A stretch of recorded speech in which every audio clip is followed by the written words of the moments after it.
Thanks everybody for joining. So today, Sarah and I have organized this community call to give an update on the DAPSI project. Phase 1 ended almost 2 months ago now, it's hard to believe. And, we're well into phase 2. And one of the key things, as many of you know, because I think you been spoken to and interviewed by Sarah, one of the key things that was part of phase 1 was the research that Sarah did. So today we wanted to really just give an overview of that research. The focus really is going to be on the research, the findings, the implications, and the discussions that we hope it will spark in the community. We'll also be very briefly covering some of the other aspects of DAPSI. Yeah. It's quite a big project spanning a lot of months, and I think it's a lot to try and fit all of it into an hour, so we decided to focus on things. So Sarah, do you want to introduce yourself formally?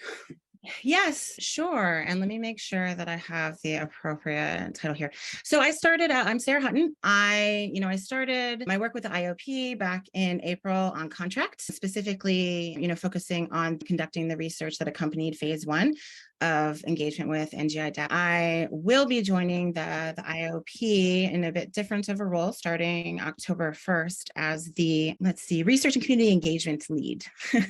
So I look forward to continuing these conversations and expanding on some of the points that will be discussed today and how we can move forward together. Thank you. How we can move forward together on expanding some of these conversations, as well as integrating them more tightly with the other standards that are part of the IOPA's work. So Max, if you want to go ahead and get started and advance to the next slide, I'll just describe, a little more detail what we're covering. So I'm going to go ahead and stop my video here so you can focus. All right. So as Max said, this is a fairly large project, but the intent of today's discussion, because we want to really open up the floor for contributions from community members, is to provide a brief overview of the purpose, intent, and timeline of the study and subsequent research that resulted from NGI DAPSI Phase 1. And then we will be touching on the implications of the research conducted during Phase 1, focusing on what it is DAPSI specific, and then, what applies more broadly to the work of the IOPA and the collective community. I will talk about this a little bit more, but invite questions in a separate thread or conversation regarding the type of study that I conducted in my research methodology, because I think that the way in which I conducted this study as more of a systemic overview and approach to looking at the work is what brought us to some of the recommendations that came of the full report.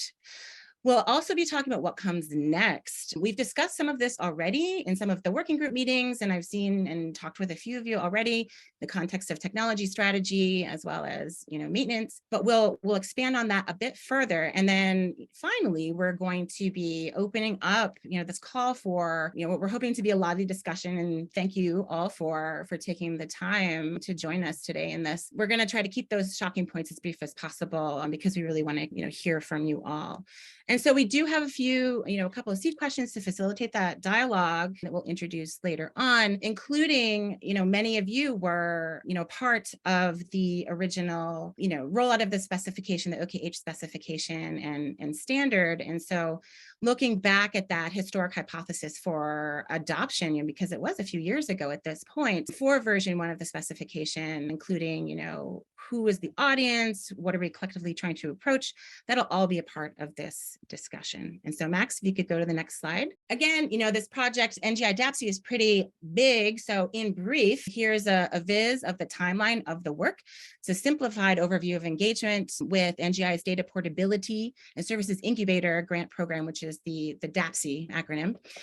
So from the start of the proposal submission in November of 2021, we have since completed the research, submitted the reports, and gone through the evaluative process of phase 1, which led to subsequent award of funds for continuation of the work in phase 2. And as you can see, we're currently in the midst of phase 2 with reporting back to DAPSI projected for late October.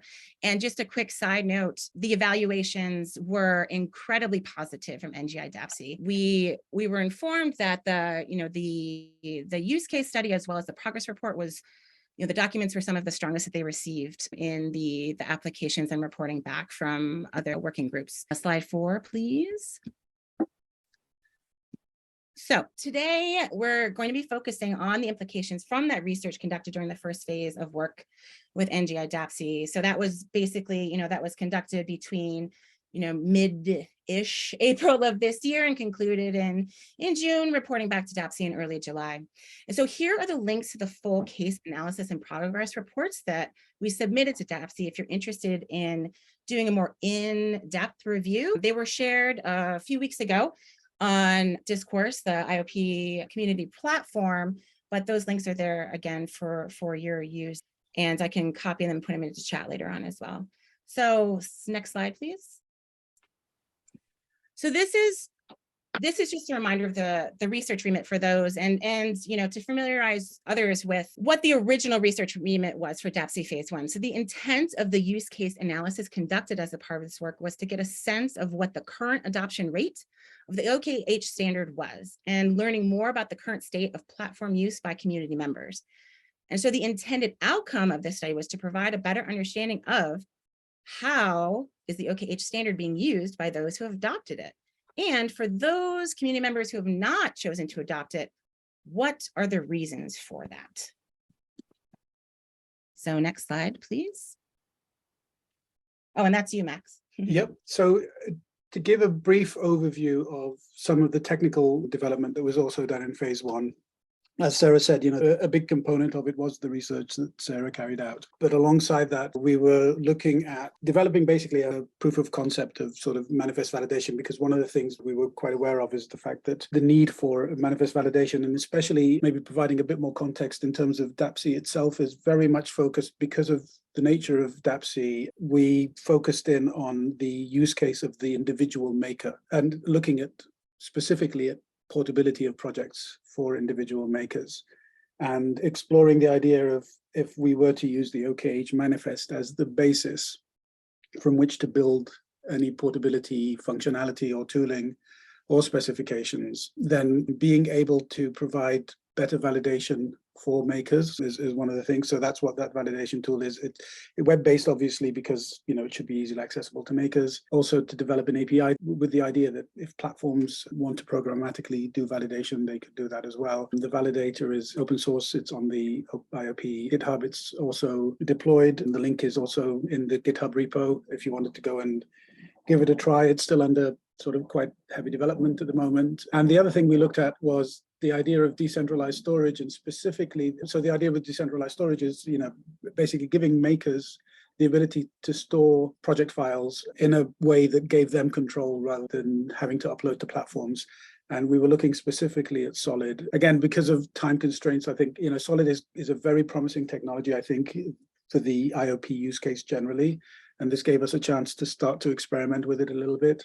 I'm hoping that the work that we're doing within the context of DAPSI can expand to looking at more use cases where we can use Solid, not just for individual makers, but even for other sort of decentralized data storage use cases. And to start to look, again, Solid needs an ontology, it needs a linked data vocabulary in order to work. So hand in hand with that was starting to look at what would OKH look like if it were to be described using a linked data vocabulary as well. And finally, looking at data conversion, of course, because you can't look at portability without looking at mapping data between whether it's the manifest data standard or other data standards used by platforms.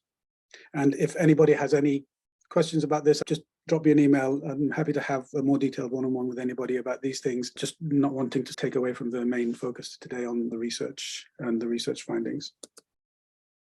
Which brings us to. Yeah, thank you. Well, and also I'm not sure if for those who have recently engaged with a survey that we have sent out that lends to some of these continued conversations, as Max just stated, like he welcomes, reaching out to him directly to have conversations in separate threads, but also we'll share again the link to the survey we put together to gather additional information that will lend to that technical development component, which again, the full progress report of that is available in the link I shared in chat. So moving on to the use case research specifically. So in the approach for the use case analysis research, because this was NGI DAPSI, it really was the focus was on how portability can be achieved through the adoption of a shared specification or standard for publishing project data. And this is, a little different from the, and Max will be talking about this later on, the original, and what I'm referring to as historic hypothesis for, how to define the success of OKH adoption as a more of a hierarchical model and a progressive model for adoption. This use case analysis was really looking at portability. And so therefore, the phase 1 research included examining platform adoption use cases of the OKH standard more closely, approaching that research using the following 2 frames that you can see here on the slide. And that's really, for adopters, what are the benefits and the challenges of those who have adopted it and are publishing manifests on their platforms? And for non-adopters, what issues are preventing that adoption? What hurdles are there? What are the problems that are experienced? And I appreciate, Max, you also bringing this back to the original focus on the makers, the individual makers. And, because what we're really we're looking at here is how can the tooling and the system and further progress be made in providing the agency to individual makers to be able to access and use this content on varying platforms. So go ahead to the next slide. Thanks. So from the 3 most prominent adoption use cases, these are the findings in brief. And again, the link to the full report is available if you want to look at it. The research, basically it was, conducting semi-structured interviews with, some folks who may or may not be here in this room, confident researchers. Confidentiality prevents me from stating that. But after speaking with several, community members, individual makers, those affiliated with specific organizations, these are the overarching findings in brief for 3 separate use case scenarios. And so, as you can see in the first one, in the original, OKH search version 1. So as I mentioned, Max will be talking a little bit more about the hierarchical, hypothesis model that was introduced when OKH was initially released, focusing on basically tier 1, which was discoverability. So it was focusing on, if we make these manifests more discoverable, people will adopt the standard.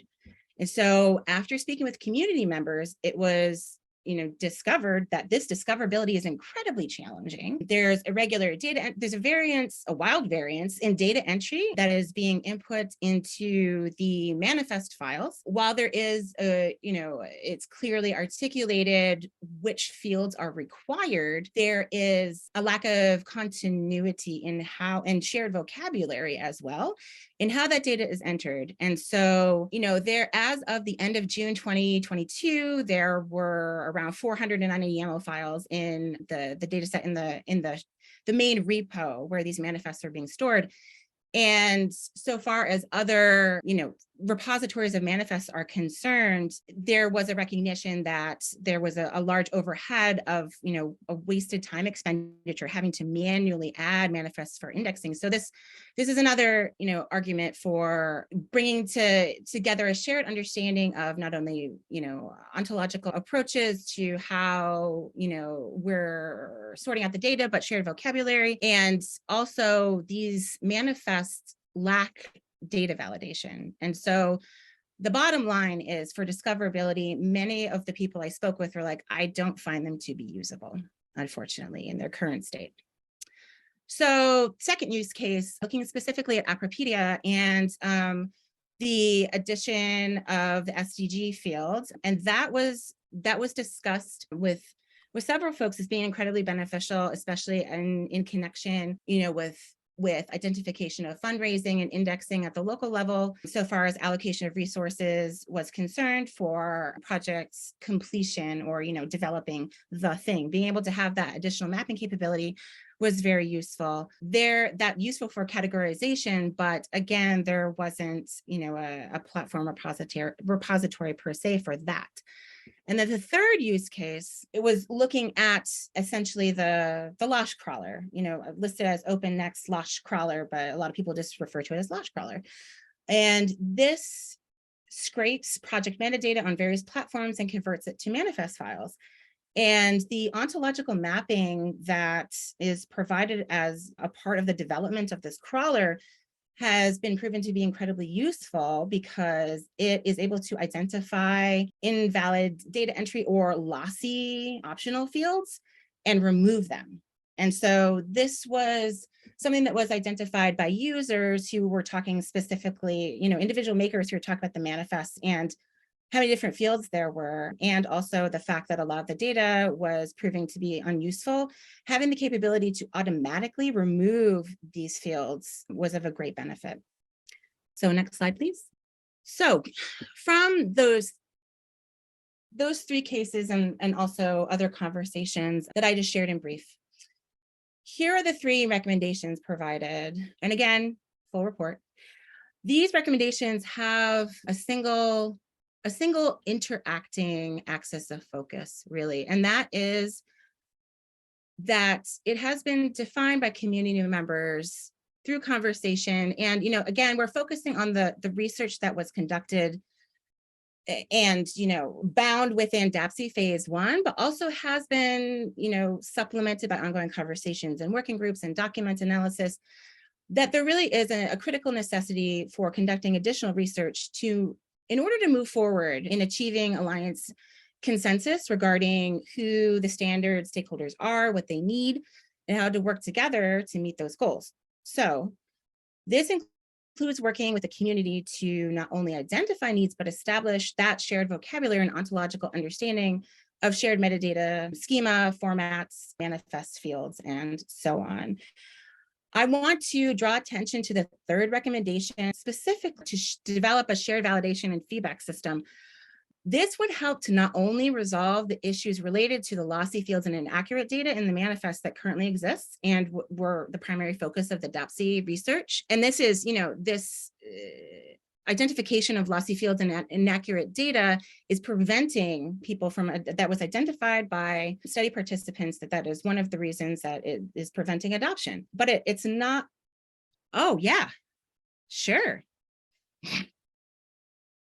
If you have a question right now on Andre, you can paste it right in there. Yeah. So, yeah, so it's not only does that recommendation to develop a shared validation and feedback system for built objects and projects benefit, the focus on data portability that was the remit of the research for DAPSI, but also it can more broadly support, beyond the adoption of the OKH standard, support the full suite of the IOPA standards. Next slide. Okay. So again, this is just to mention very much in brief, this is included in the original report to DAPSI. The study that I conducted was more of a systemic overview of the IOPA. It was a technical research and report with a focus on portability. There were several emergent themes that came out of it, several of which I've discussed with folks during the working groups and working group meetings and conversations. And so I will be talking a little bit more about these emergent themes as they apply more broadly to the IO, and Max will be talking a bit more specifically about the tooling and development for DAPSI, but both of which will lend to making progress in what the overarching goal of the IOPA is, and that's in developing that open distributed ecosystem of production. Next slide. Oh, sorry, I sound negative. Yeah, no, I see that. Yeah, I definitely want to talk about that. Thank you for sharing that, Andre. Yeah, that is absolutely a part of where we're going in this conversation. And it's not negative. I don't think you're just, you're a community member and sharing your thoughts and understanding. And it's not one that's unique. I can state quite plainly Sarah, in the conversations I had. Because this is being recorded and Yes. the comments might not show up at this point, would you mind repeating the question? Oh, sure. Thank you for that reminder. I didn't know if chat was being exported or not. So what Andre is saying here, sorry if I'm going to sound negative, or what, Andre, do you want to just unmute and say it, or I could just read it out loud if you want? Yeah, no, it's fine. Sorry, I didn't mean to stop your presentation, and that's why I was being, well, not intrusive or added on the chat, but here we are. So my question is related to recommendations 1 and 2, where it says like the community and people should get together to define a couple of things, right, that were on the slide. But I have the feeling that these things were already discussed for a long time in the first meetings we had when the standard were first drafted. And so my question is, what prevents the same thing from happening? That is, we spend a lot of time discussing, getting into the understanding that everybody had the same goals and the same, let's say, end line in mind or pointing to the same direction. And then as soon, more or less, as we left Warsaw from the meetings, everybody kind of went and did their own things. And now we have 3 different flavors of standards. And so I love the recommendations, but then like how are we going to prevent them to the same error getting over and over again repeated, right? Yeah. And I'm very excited to talk about that because I have some ideas in mind, but also I want to reiterate that I am only one person too. So I can, I have a lot of experience in the type of research I conduct and working with organizations and consortia and establishing group norms, values, narratives, and strategic plans. But it is really about engaging the community and how that can move forward. And so like mechanically, I think that a lot of it has to do with, basically an iterative recalibration of any organization. Every few years, you have to touch, have another touch point of like, is this still where we're at? Also keeping in mind that we've had like a, major interruption between 2018 and now, which is the pandemic. And so I could think of several different methods, but I don't want to, derail and go off in that direction just yet. Like maybe we could discuss it a little bit more after we move through, some of the next pieces of this about what comes next, because that might help to clarify things a bit. Is that okay with you, Andre? Yeah, that sounds good. Thank you. Okay, cool. Sorry, I just automatically muted myself, even though I'm still supposed to be talking here. So this is the broad recommendation from phase 1 that is a part of the, more of the systemic overview of, the work that is being done in the community. And so the overarching recommendation is, how do we work toward, what Andre was just saying, pretty much. How do we define community parameters and opportunities for engagement more clearly? And there's a lot more that can be said to that. A lot more. And this really goes back to, the necessity to conduct additional research to move toward achieving alliance consensus, so you don't end up having those multiple branches of a standard, as Andre was stating. And a lot of this work will come from, talking with community members and being able to bring together that shared understanding of what it is that what are everybody's goals here in this work. So moving into, bringing it back to, I want to rein it back in a little bit here because, the focus really is on the research that was conducted in DAPSI, and want to wrap up on that DAPSI thread before we move into a broader discussion. So Max, if you want to go on to the next slide and talk a little bit about phase 2. Yes, sorry, I couldn't unmute myself. My mouse pointer disappeared for some reason. So thanks, Sarah. And yeah, thanks again for that question, Andre. I think it's like right on point in terms of where we're hoping this discussion will develop. So this slide is really kind of a brief segue, just for completeness' sake, of like just talking about some of the technical developments that we're going to be doing in phase 2. So during phase 2, which really only has about 6 or 7 weeks left in it, the focus is on enhancing the validation tool, doing more work and actually running some test cases for doing the decentralized data storage, and hopefully getting some users to actually get involved in testing some of this stuff. And to also, we've in phase 1, we did some mapping of data between the standard and a couple of platforms. So again, in phase 2, we're just going to sort of be working a little bit more on that in terms of actually doing some more test cases and enhancing the tooling to actually do this kind of data conversion. So again, this slide really is just for sort of completeness' sake in terms of giving you an overview of where things are going with DAPSI. There is a form there, and I don't know, Sarah, if you can paste the link as well. There's a survey. Hopefully some of you have seen it in the mailer that we sent out and we posted on the forum, but any feedback that you can give is greatly appreciated, because again, I mean, this is part of what we're trying to do with this project and with the work that we're starting with Portability is to sort of start to build this kind of community of test users who can actually, create a more iterative approach to defining scope and defining needs and seeing what works and what doesn't work, etc. So it's kind of part of an attempt to try and go down this sort of research-led route for developing these kinds of requirements. So and again, just to reiterate, if any of you have any questions about this or any ideas, or you want to explore this more, just drop me a line and I'd be happy to have a chat with you. So, but as I said, just to sort of emphasize that we'd like to now switch back again to the focus on the research, the DAPSI findings, and sort of enhance it and moving forward with the conversation that we're hoping that this will lead to. So the question really is, again, Andre, you sort of hit the nail on the head there. It's like, what comes next? How can we move? How can we use the findings that of the research to inform how we can actually develop these standards better? And I wanted to sort of go back a little bit to something that Sarah had already mentioned in an earlier slide, which is sort of the hypothesis. Again, I mean, this, keep and maybe a little bit of sort of context where we'd started, I think it was October, it was sort of my first month really working with the IOPA that we heard about the DAPSI proposal.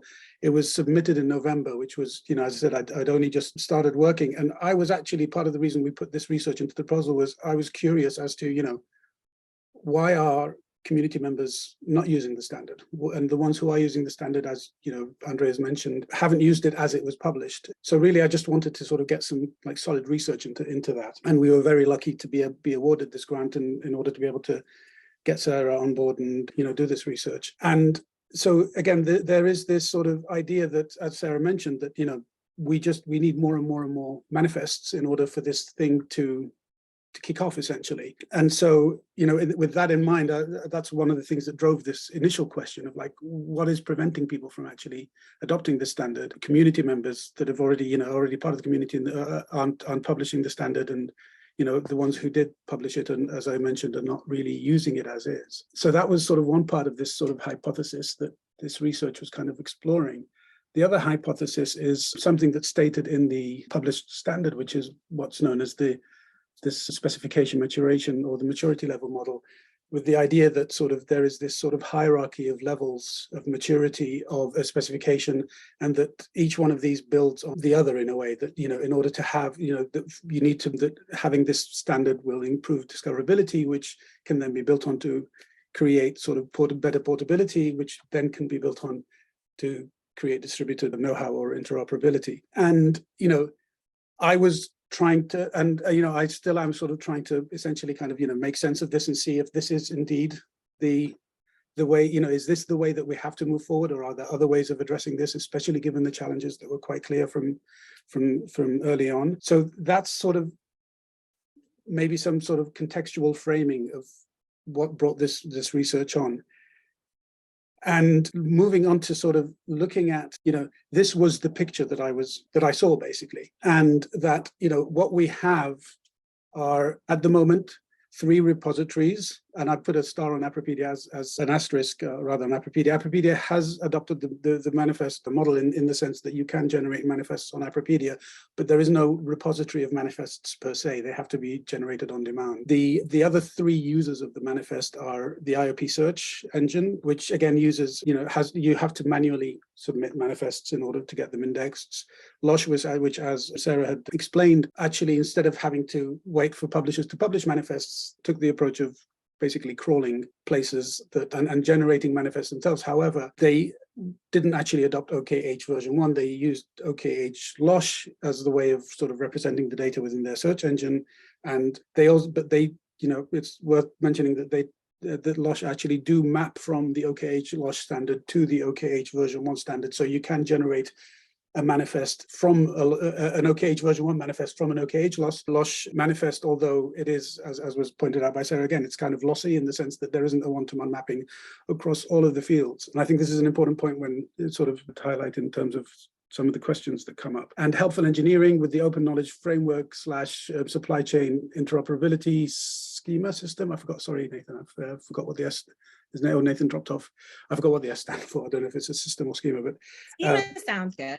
Yeah, and you can see that I've put like you know, at the top of each of these sort of lists, I've put the standard that each of these is using. So health and engineering is using what I'm calling OKH version 1-ish, in the sense it's mostly version 1, but things like, for example, the bill of materials field, they've created a different way of specifying bill of materials than the one that's specified in OKH version 1. And then Apropedia is using what I'm calling OKH v1+, because as Sarah had mentioned, it's still very much a v1 manifest, but it has extra fields, which is part of the specifications to allow the addition of extra fields. So they've gone ahead and actually added some extra fields, specifically the SDG one. And what's come out of this is, you know, this idea that the focus of the IOPA, specifically the maintenance working group, should be on sort of merging these internal schemas into one that all of them use. And, you know, the thing is that if you know, what's one of the questions that I would have, and I'm hoping that the research that Sarah's shared,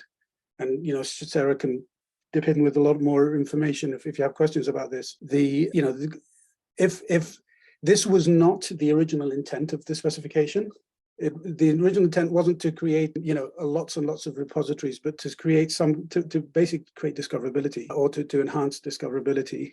And, you know, if this is the direction we're going in, and if we're talking about merging these sort of schemas, is it in service of actually creating more and more repositories? So is it really just making this picture just with a lot more repositories in it? And, you know, the question then becomes this sort of, you know, what are the advantages of getting each of these repositories to use the same internal schema? And, you know, so the maintenance working group has really come sort of quite stuck at this question, in a sense, because it does come back to, like, what is the main purpose of this? Is it, if it's not serving its initial intention, then, you know, what is the direction that we're supposed to be going in this context? In other domains of data exchange and interoperability, you know, achieving interoperability and data exchange is not contingent on unified internal schemas within systems. So the question then becomes, you know, do we want to focus our community efforts on getting more and more people to change the way they design their internal systems, or do we want to focus on something else? And if, going back to the original aim, if the aim is to make it easier to find projects, then how will scaling this model make it easier to find projects? In other words, what does this look like if there are 50 repositories like this, or 500, or, you know, if you imagine if you know, hypothetically, if we achieve sort of this approach, and we have every sort of university lab, every maker lab, every maker with their own sort of mini repo of their projects, etc., all publishing loads and loads and loads of manifests. Sort of how does this model scale? Because there's nothing in the spec that talks about how the data interchange actually happens. So these are some of the questions that I'm just sort of throwing out there that come to mind, that have come through the conversations and the work that we've been doing in the maintenance working group and other places, which I think, Sarah, brings me on to your you know, some of the things you wanted to talk about in terms of how sure, other you know, other domains have looked at this. Yeah, I want to, you know, keep this very brief. I'm just kind of giving an example from Library Land. And I cut off because I was answering Tom's question in chat, that, you know, just a point that I think is a really good one. You know, there is a lot of, like, the research that I conducted, I was brought on a very small, like, part, like this study was very specific for, you know, again, reporting back to NGI DAPSI, and there is a lot more information that we can gather. And one of the things, and a lot more, like I said in chat there, that's something, you know, so far as determining, like, how many things have been made as a result of locating OKH data. I can think of many different ways that we could address, you know, retrieving that information. It'll just take a little more time.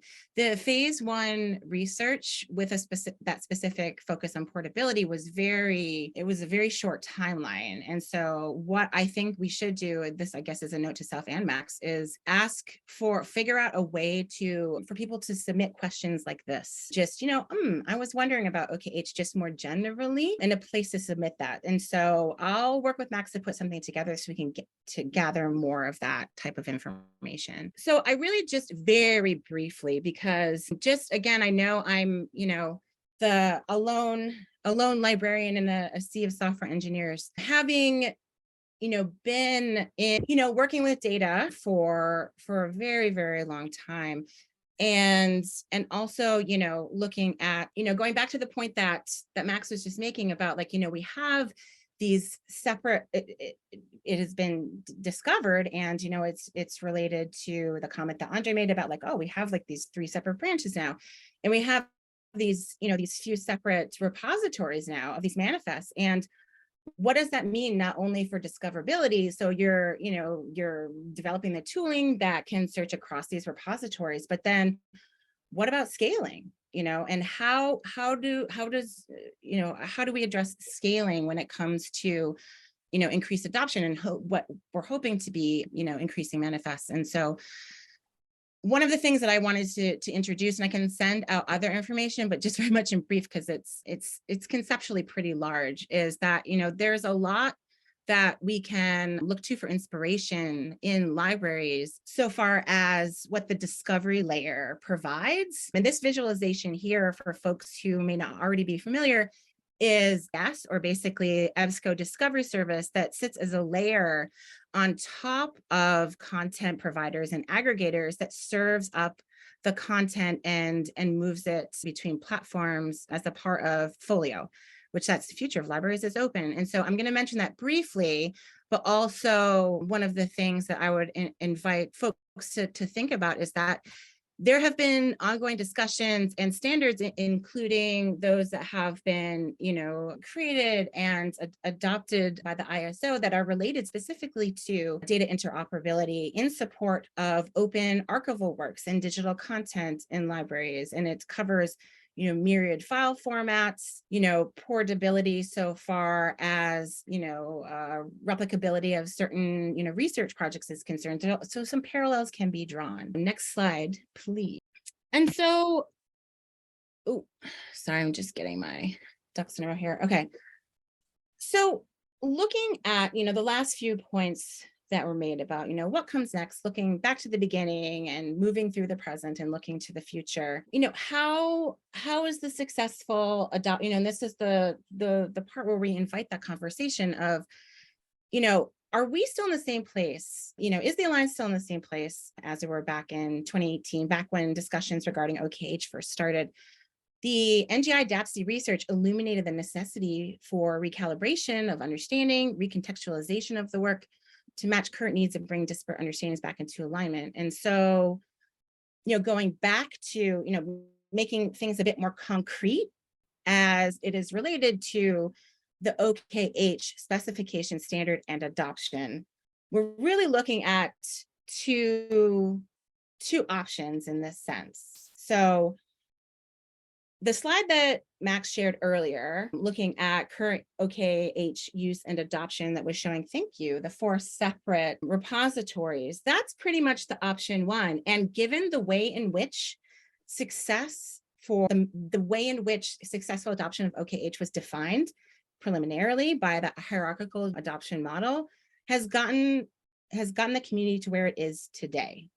It's, branched off in a few different directions. Each individual organization is, developing its own repository and looking at, using the standard in the way that they see fit. And so that leaves you with several different repositories. And is the work going to be, focusing on trying to get each individual organization to change the standards by which they manage their data in their own repositories? Or is the direction going to be focusing more on the second option, which is looking more toward that discovery layer concepts, parallel that I provided, as opposed to focusing solely on the OKH specification? And so that's it for the content. And those are the 2 questions to invite, further discussion from you. And, Andre, if you wanted to expand on the point that you had made, or if others wanted to ask any specific questions, but that is really what we are, prompting, for. That's the prompt for call and response, is that in moving forward, continuing not only at DAPSI Phase 2, but how does the work on OKH integrate with the rest of the standards in the IUPA? Which option are we really looking at here? And can I just sort of Of course, please do. Yeah, I mean, first, I just sort of noting the time. We've got about 10 minutes left of the originally planned time. Just wanted to get a sense of like, are people willing to sort of stretch it a little bit longer so we can have a longer discussion? Okay, I'll take, cool. We've got at least one, and I mean, you know, we've already started sort of with some questions, which is great. I think the other thing just to have is, you know, these are just two options to put out there. Of course, if there are other options, I mean, one thing that's already emerged from Tom's question, for example, is, you know, what does open know-how mean in terms of replicability? Like being able to define knowledge in a way where a project is properly defined to allow somebody to make a thing, etc. Which that kind of specification isn't part of the current roadmap for IOPA. So, but it is something that's come up in a lot of conversations. So I think a wider question in that sense is, you know, it might, you know, the way I think about it is that still falls under the wide umbrella of open know-how. So again, just, you know, if there are other options, other ideas like the one that comes out of Tom's question, for example, also please, you know, this is what we're hoping to start today and find a way of continuing this conversation and building on it so that we can make sure that we're actually doing what the community needs. Thank you, Max. Do you want to stop sharing your screens in case people want to just, as we could see each other's little thumbnails, if folks want to ask questions verbally? But I saw the one from Robin. Oh, and I should probably turn on my camera too. So, you know, option 3, you know, just to probe a little further on that, the question from Robin is making it easy to propose changes to the standard and make it likely that they get adopted, or at least discussing fast. Are there any specific, you know, models, tooling, or experiences that you have that would serve as something to look toward on, like, oh, you know, I found this to be incredibly beneficial? Robin. Oh no. Yeah, exactly, Emilio. GitHub and issues. Okay. There are few enough people in the conversation that, hey, with just the 8 of us, I think we could mostly unmute and speak. Yeah. Please do. If folks are feeling shy about just chiming in, you could do raise hand physical or Sorry. Go for it. So I do have a point, and I don't know if this is correct because I'm not sure like if it makes sense or not. For approach 2, if we're just gonna be like working on like gluing these different projects together, right, and make a discoverability layer on top of everything, then what is the point of the standard to begin with? Because we know where most of the open hardware projects are stored nowadays, right? And the whole point of the standard would be like so that every potential little repository could be found in an easy way. But if everybody's going to create their own thing, then there are 500 different subtypes of standards, and then it ends to the point where you don't need the standard anymore. And then if the group is going to be even focusing on just finding a way of gluing things together, then you might as well kick off the standard, which is also fine, right? My point being, then the whole discussion about what the standard, how it should look like, and blah, blah, blah, and so on, should be archived, and then focus on how do we build a crawler for the most known websites and make sure, like Losh is already doing for, as far as I know, right, like for some of the repositories out there, right? I think to add to that, Andre, I mean, one of the things that, you know, I think one of the, if the idea as well is to try to make it easier for hardware projects to be found on normal search engines rather than, you know, specially built hardware search engines, so the Googles, the Bings, etc. of the world, then, you know, finding ways of encouraging hardware project publishers to use existing web standards like schema.org or Dublin Core, which are already understood by these search engines, and sort of finding ways of mapping hardware data to those standards as a way of encouraging that kind of discoverability is also something that's come up in some conversations, for example. Yes, thank you for bringing that up, Max. Absolutely. And one of the things that, you know, to make that a connection again between that, you know, that interoperability that's provided by discovery layer, everything that is being pulled, you know, like Mark 21, for example, is a standard that is used for item records. You know, there has to be some standardization. And And I think that the main point that, Max is trying to make, and I absolutely agree with, is that there are pre-existing standards out there that we can look to and make that a part of, if we're looking at OKH and adoption, it's like, okay, for data entry into this particular field, please draw from, X standard that exists for this type of content. Emilio. Yeah, so just to add up on that, and with my chat comments, what I mentioned before is that there are already organizations that do internet standards. There's W3C, the Internet Engineering Task Force, the IAB, and they do have a consortium, and they basically work on different things. For example, standards for web design, for internet architecture, et cetera, et cetera.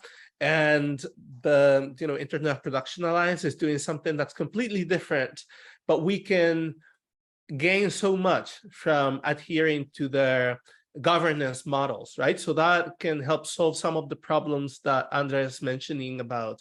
So who's going to adopt this, and how is it going to be adopted? The fact of the matter, for example, yeah, the fact of the matter is that it also happens, for example, with CSS and HTML, that you have different browsers. They're having some questions about, how do you do these rounded corners on, and then they go and do their own thing, but there's always this governance model. And I think we shouldn't spend too much time on reinventing the wheel if it's already there, right? So that is something that I've been pushing for since the beginning. We should just talk to them and adhere to their work, see how we can learn from their work. They do some things called, I think, RTFs, like requests for, oh man, I forget. Yeah. RC, yeah. Request for comment. Yeah. So yeah, that's something that I think we should start thinking about as we move forward. Sorry, physical hand raise, if you don't mind. Sorry, because Andrea, I know that you have to drop off now. So I just wanted to make sure that you got a chance before you did drop off, if there was anything you wanted to add, and also answer a question for everybody, but I wanted to make sure you were, before you dropped off, is I think also, one of the things I've seen from, across the different working groups, maintenance, adoption, etc., that OKH is sort of split off into, and there is this sort of, I think one thing that I noticed that sort of totally independently, all of these working groups seem to sort of reach this point where they come to a realization that like something needs to shift in the way, Andre and Emilia, this has happened in the adoption working group. The maintenance working group has had a similar sort of, direction. And one of the things we're looking for, each of these individual working groups are quite, let's just put it, sort of undersubscribed. And I'm wondering whether, maybe this can be a sort of a kickoff to have to really sort of going back to widening the conversation and trying to sort of maybe have some follow on from this particular meeting. So sorry, Andrea, that was some thoughts I wanted to share before you went off, just to get your feedback, and then.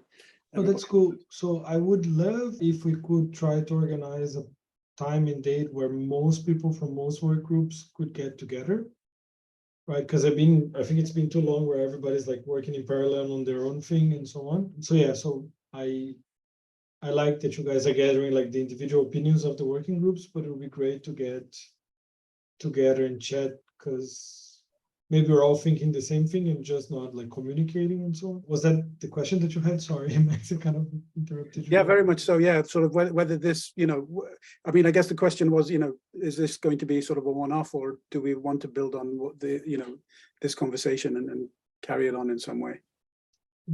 And I think it would be cool if we could also bring a lot of this to the forum, right? So that we have things registered and could actually continue in between meetings, the conversation there. Yeah. I think Sarah mentioned that some of this was pasted on Discourse, but now is Discourse the current forum we're using? That's the community. Yeah. Okay. Yeah. Cool. Yeah. All right. Yeah. Sorry. And just a quick time check. It's 2 minutes after the half. For folks that need to go. I'm one of them. Thanks a lot for all of this cool information. And I'm sorry if I didn't say that before, but thank you for all the work and everything. And yeah, let's keep chatting. I think this is good. Okay. Cool. Bye-bye. I think I can stay for a little bit longer if folks have questions, but I also, I do want to be respectful of people's time and provide that opportunity for continued discussion that won't hold you in this room at this moment. But if anybody else has any more questions they want to raise at this point. I mean, if I can just kind of, it's not questions, it's just kind of observations of where you are, and I think this is some really interesting work in it. The first, the option 1 and the option 2, I think the key thing is, what is the primary measure for the IOP Alliance? You know, what is the key measure of success, and for open know-how especially? And I think the discovery of things and how to make them, and the actual making of them has to be the leading kind of thing that comes out, and that's really hard. So then the next is like, what indicators can you get, and so the number of manifests that are put in somewhere that we can see is a really good way of measuring the kind of the uptake of the standard from the supply side, but not necessarily the demand side. The kind of the hypothesis that we had when we went into the design of the first version 1 that we're still people are still getting frustrated that it's not moved on from, is that we were trying to make something that worked for every single person that might be publishing something. And the idea that the Red Cross would only want to publish their stuff on their website and they wouldn't want it to live anywhere else. And so we want people to discover it at the point of publication rather than over on someone else's platform. And that we weren't going to build a platform to mediate here. We weren't going to add another platform in. So they were kind of like the key design things that led to the specification, the way that it came out. I guess the thing to be doing and moving on to the next phase is to challenge some of those kind of key assumption design principles for how we want these things to play, and not if we kind of remove that we're not creating a new platform, and we actually want tech to be into. And you can still use the data model. You know, the fields are only one part of it. The YAML, the bit that some people get upset about, is the other part of it. And you know, I think there's loads to build on to go forward from. But I think on getting to those principles as to what the people around the table are, and trying to say, look, the issue was some people publish on GitHub, and therefore it has to be in a text-based format for it to be discovered. Some people publish on websites, some people publish on platforms. And some people maintain repositories of like databases, etc. And maybe narrowing the scope of what kind of places is supported might be a way to kind of reconcile some of these issues. And certainly trying to, you know, we looked at Schema, we looked at some of the kind of the open standards, and we did struggle, you know, to reconcile with some of those things. But it's not to say that absolutely should be a direction of travel for you guys to go down on. It's really interesting to see where this has gone over the past 3 years. Thanks, Tom. Yeah, thanks for those thoughts. And yeah, it's great to. I mean, it's great to see you sort of given the role that you played in sort of the early development of standards. It's really great to get sort of your thoughts and feedback. And I hope that, you know, we'll be able to sort of keep learning from your expertise moving forward. Emilio, did you have your? Yeah. So I think we've found a couple of possible ways forward for Apropedia. One is that, you know, one of the key assumptions that we had at the beginning was that people would, or they might want to just, you know, put something on a platform but then just move it somewhere else, or just keep it to themselves.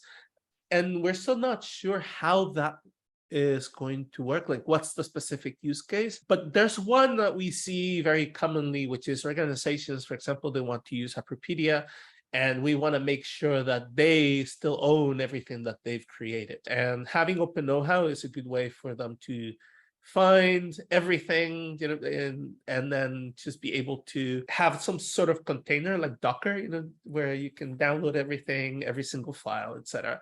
So that is one application that we want to build. And then the other is more simple. Like, people want to find things and they want to compare, right? So that is one very common use case that we're very acquainted with. If we've ever tried to build something like, I want to do an Arduino board, a project, and then you have 20 different ones, but you don't know which one. So helping with this process of just weeding through a library, which is, you know, what happens, when you're looking for a book, you're looking for a recipe, and then you have 20 books, 30 websites, etc. So I think we have to sit down and watch people do things, find search, discriminate between one type of project and another, and then learn how we can make open know-how usable for them.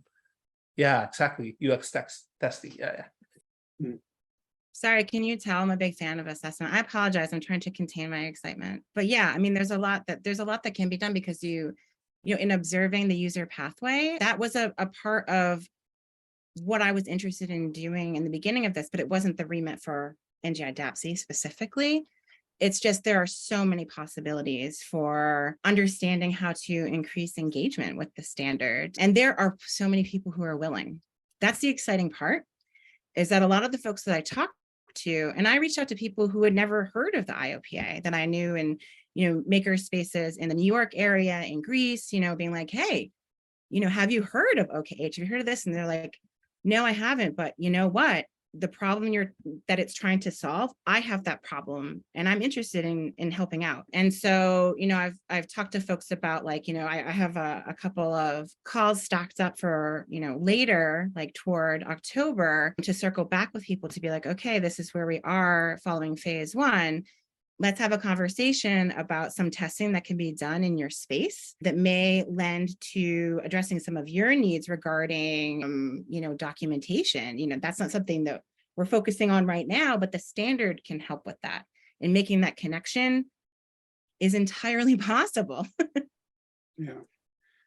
And I think actually one thing I wanted to mention, sort of back to one of the points you were making, Tom, as well, which is, you know, this idea, I call it reproducibility. It's like, you know, how well does a particular group of files help a maker or a manufacturer or somebody like actually make the thing that the files are about. I think so one of the things where, you know, the current standard has no, you know, with the current standard, a YouTube video where somebody is giving terrible instructions about how to make something that might actually kill the person who makes it. There's no way in the standard of differentiating between that and between, you know, another project that is extremely well documented, extremely well researched, extremely, you know what I mean? That's, and it was something we discussed that when we did it initially, but it's the publisher that writes the manifest. Yeah. And there was kind of the field of like who's done the documenting on the manifest versus who's published the making, so that someone could add on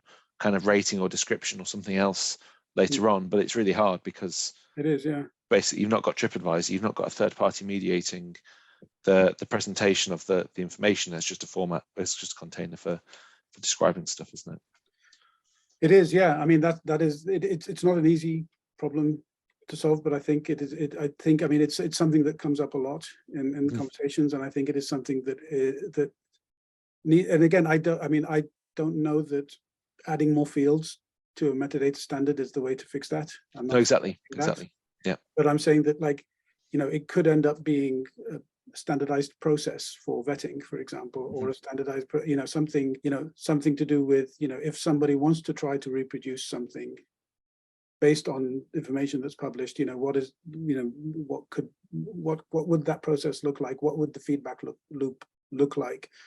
Who could, you know, how could it be published? Where could it be published, et cetera, et cetera? Where can it be aggregated? Because again, I mean, with any rating system, you know, it's really aggregate ratings that are more informative than individual ratings, et cetera. But the key question there is, you know, this isn't currently part of the roadmap at all, anywhere in the IOP's sort of roadmap.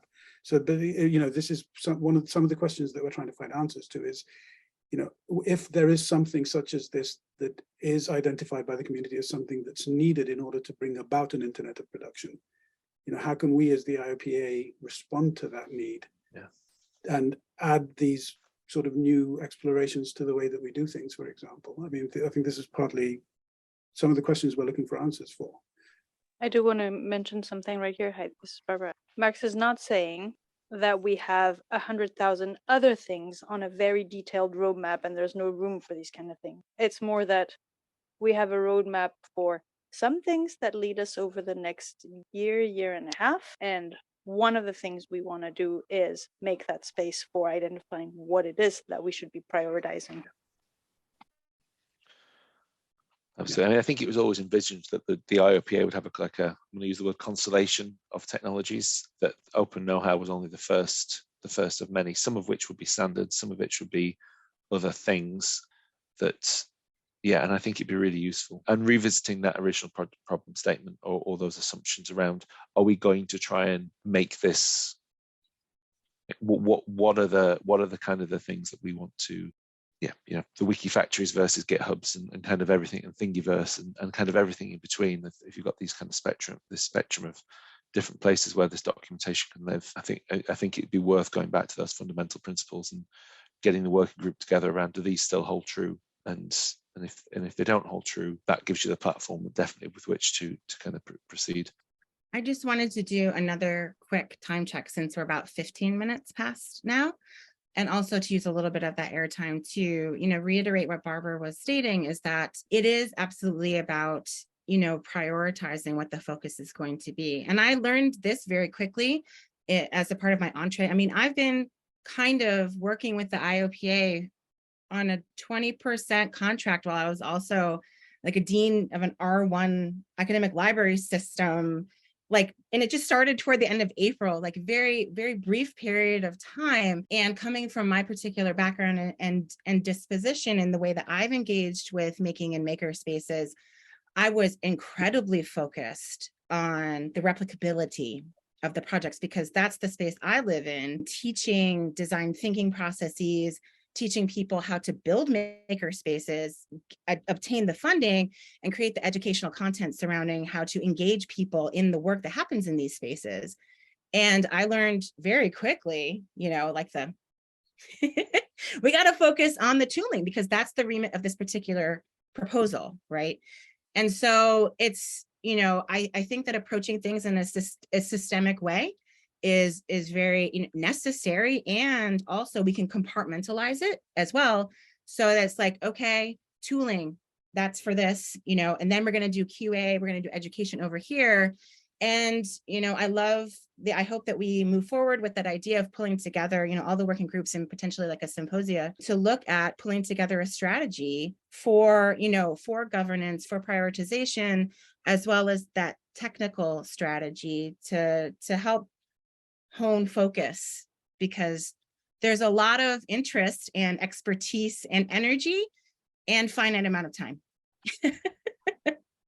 and money. So yeah, I just wanted to reiterate that. So anyway, are there any other questions? Because I could, talk forever, and well, except that my kids will be getting home from school soon, so it'll become a party. Are there any more questions?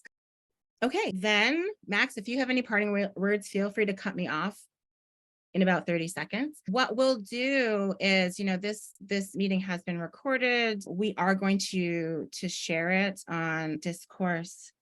Awesome. Thank you, Anna. Thanks, Anna. And as well as, the transcript from the chat and the conversation, so that people can engage. And Max and I and Barb, we'll see how this all works out. I'm only just starting to work with the IOP. I need to learn we'll all be engaging here. But my intent is to follow up with additional questions and talk about how we're going to continue the conversation and make the kind of progress that the community wants to see. So thank you. Thank you, everybody, for staying at the after party. Yeah, thanks, Amelia, for soldiering through the cold. I hope you get better soon. Yeah. Thanks a lot. Bye, everyone. Thanks for making it, Tom. It was really nice to hear you be there with us as well. You have this before-after pictures. That's really cool. Yeah. Great. Well, good luck. And we'll speak soon. Day or whichever. Wherever we are.